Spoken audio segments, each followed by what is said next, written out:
YCP కీలక నాయకుడు మాజీ మంత్రి ధర్మాన ప్రసాదరావు రాజకీయాల్లో కీలక యూటర్న్ తీసుకుంటున్నారా? వైసీపీకి ఆయన గుడ్ బై చెబుతున్నారా అంటే అవునని అంటున్నాయి ఉత్తరాంధ్ర రాజకీయ వర్గాలు.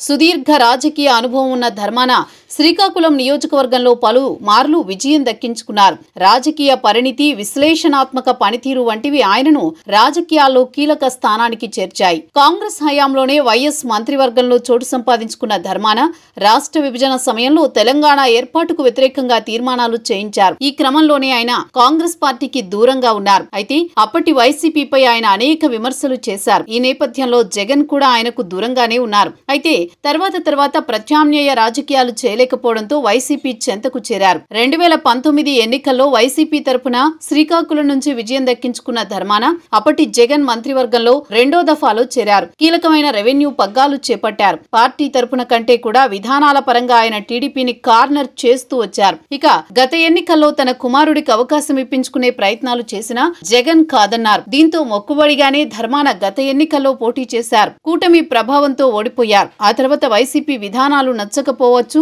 లేదా అధినేతపై ఆగ్రహంతో కావచ్చు, ధర్మాన పార్టీకి దూరంగా ఉంటున్నారు. తాజాగా ఆయన పార్టీకి రాజీనామా చేసే ఆలోచనలో ఉన్నట్టుగా నియోజకవర్గంలో చర్చ సాగుతోంది. ఆయన చూపు జనసేన వైపు ఉందని, ఆ పార్టీలో చేరతారని కూడా ప్రచారం జరుగుతోంది. ముఖ్యంగా తన కుమారుడి భవిష్యత్తు కోసం ధర్మాన వైసీపీకి రిజైన్ చేయాలని భావిస్తున్నట్టు రాజకీయ వర్గాల్లో చర్చ సాగుతోంది. మరేం చేస్తారో చూడాలి. ఆయన సోదరుడు కృష్ణదాస్ మాత్రం వైసీపీలోనే కొనసాగుతుండడం గమనార్హం.